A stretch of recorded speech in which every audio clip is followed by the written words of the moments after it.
Galera do canal Flamengo Sem Limites, bom dia, boa tarde, boa noite a todos. Eu sou Eduardo de Souza e este é mais um vídeo aqui do nosso canal. Hoje vamos falar sobre o jogo que rolou na noite de ontem, Internacional e Flamengo, e foi um verdadeiro jogaço, como eu já havia previsto no vídeo de Abre o Jogo de ontem à tarde. Afinal de contas, duas das equipes que mais atacam no futebol brasileiro na atualidade, não poderia ser diferente. Apesar de um placar magrinho de 1-1, mas o jogo foi muito além do placar de 1-1 do empate. Afinal de contas, Flamengo e Internacional protagonizaram provavelmente o melhor ou um dos melhores jogos do Campeonato Brasileiro. Verdadeiros ataques, atuando frequentemente, levando perigo ao gol adversário, exigindo defesas dos goleiros e principalmente a questão técnica interferiu bastante. Os treinadores tiveram que trabalhar, apesar de achar que o Felipe Luiz falhou, principalmente no segundo tempo, quando demorou a mexer na equipe.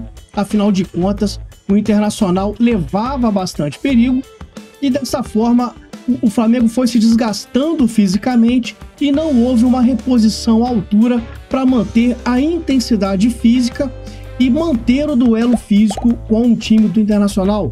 Ao contrário, a equipe rival, o técnico Roger Machado mexeu na equipe, colocou o Ener Valencia no segundo tempo, inclusive foi dele o gol de empate e já no finalzinho, quase ali nos acréscimos, o Ener Valencia fez o gol que deu o empate e decretou o placar de 1-1. O gol do Flamengo foi marcado pelo Charly Alcaraz no primeiro tempo, um gol de pênalti, um pênalti bobo, feito pelo ex-jogador do Flamengo, Thiago Maia, e que o Alcaraz bateu muito bem, abrindo o placar.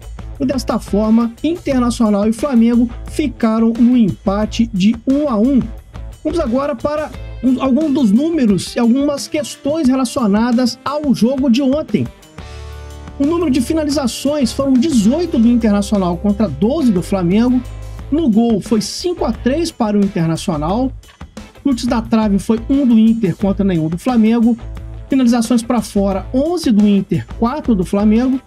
Chutes bloqueados, 5 do Flamengo, 2 do Inter. De dentro da área, o Inter finalizou 10 vezes, o Flamengo 9. E de fora da área, 8 do Inter contra 3 do Flamengo. Inclusive, eu acho até que o Flamengo tem finalizado pouco de fora da área.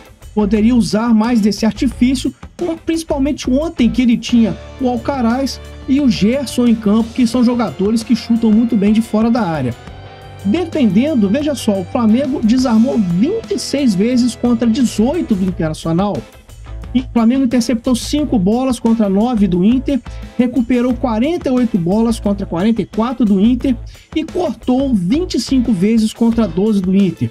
Ou seja, o Flamengo foi um time de uma intensidade muito grande, o que automaticamente gerou um desgaste físico maior e no segundo tempo isso ficou bem nítido e o Felipe Luiz morreu, podendo fazer 3 substituições que não foram feitas. Ele substituiu somente 2 vezes.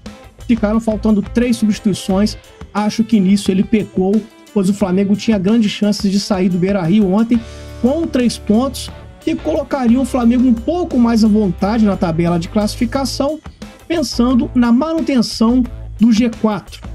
Aqui tem um campinho do SofaScore mostrando o ataque do Flamengo, que é onde eu vou mostrar agora um comparativo exatamente baseado nos jogadores que atuaram ontem. Aqui você tem um volume maior de ataque pelo lado direito, ou seja, o setor que era do Varela e do Gonzalo Plata, que ao contrário do que muitos pensaram, o Plata ontem não atuou como centroavante. Quem atuou como centroavante foi o Bruno Henrique. O Plata jogou aqui pela direita, eu já vou explicar para vocês o porquê disso. Pelo setor esquerdo foi um pouco mais tímido e pelo centro do campo foram menores as ações de ataque da equipe do Flamengo. Aqui nós vamos entender o porquê do lado esquerdo não ter funcionado tanto. Os jogadores que atuaram mais pelo lado esquerdo foram o Alcaraz e o Ayrton Lucas. Repare que na profundidade não houve nem por parte do Ayrton Lucas, nem por parte do Carlos Alcaraz. Aqui se entende o seguinte: o Carlos Alcaraz, ele é um jogador mais de meio, um segundo volante, um terceiro homem de meio de campo. Ele cai pouco pelo setor esquerdo, ele não dá essa profundidade que o Flamengo precisava na noite de ontem. E o Ayrton Lucas também não avançou tanto. Justamente por quê? Porque havia um jogador do Internacional atuando em cima dele e ele ficou um pouco mais preso na marcação. Dessa forma, ele foi bem tímido no apoio e isso explica o porquê do Flamengo não ter atacado tanto pelo setor esquerdo. Já pelo setor direito, a gente vê o quê? Principalmente no primeiro tempo, o Gonzalo Plata fez uma boa partida, sendo muito agudo pelo lado direito, e o Varela mais preso à marcação. Então aqui no comparativo, a gente vê o quê? O Alcaraz subiu pouco, né, atuando pelo lado esquerdo, o Plata já foi mais agudo pelo lado direito, o Varela ficou mais preso à marcação, muitas vezes funcionando até como um terceiro zagueiro no momento em que o Flamengo atacava, e aqui a gente vê o que o Ayrton Lucas também um pouco mais preso, chegando mais na intermediária do adversário e não também dando aquela profundidade que o Gonzalo Plata principalmente deu no primeiro tempo, atuando pelo setor direito. E isso explica, na verdade, aqui o maior volume de jogo do Flamengo de ataque pelo lado direito. Com a partida de ontem, o Flamengo agora tem 31 jogos, sendo equivalente no número de partidas com praticamente todos os times do campeonato, exceto aqui o Atlético Mineiro, que ainda tem um jogo a menos, e o Flamengo agora tem 55 pontos, 2 pontos à frente do Internacional, que foi a 53, o São Paulo tem 51, que é o G6, composto por Botafogo, Palmeiras, Fortaleza, Flamengo, Inter e São Paulo.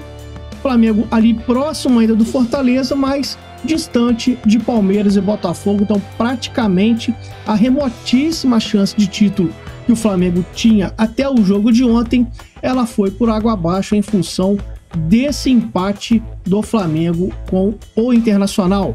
O próximo jogo do Flamengo é a grande final, jogo 1 da final da Copa do Brasil, Flamengo e Atlético Mineiro no próximo domingo, dia 3 de novembro, às 16 horas, lá no Maracanã, vão se enfrentar pelo primeiro jogo da grande decisão da Copa do Brasil, o último suspiro para que o Flamengo levante uma taça de importância neste ano de 2024. A exemplo do ano passado, o Flamengo chega mais uma vez à final da Copa do Brasil, mas não é garantia de que vai vencer. Afinal de contas, do outro lado, tem um adversário muito qualificado, que é o Atlético Mineiro, e que promete endurecer a vida do Flamengo, e sem contar também que o Felipe Luiz terá um pouco de dor de cabeça para montar esse time e vai jogar no próximo domingo, pois não poderá contar com Eric Pulgar e nem com Bruno Henrique. Então vamos ver que time o Felipe Luiz vai montar para esse primeiro jogo da final e torcer para que o Flamengo seja competitivo e que possa fazer um bom resultado, principalmente para levar o resultado para o jogo de volta contra o Atlético Mineiro lá no dia 10 de novembro. Então, esse é o próximo compromisso do Flamengo na Copa do Brasil, a grande final. Já peço para você se inscrever no canal, acione o sininho para receber as notificações, deixa o like porque é importante e divulgue para os amigos e para as amigas que torcem para o Flamengo, para que o canal possa crescer ainda mais. Um forte abraço, um bom fim de semana e saudações rubro-negras.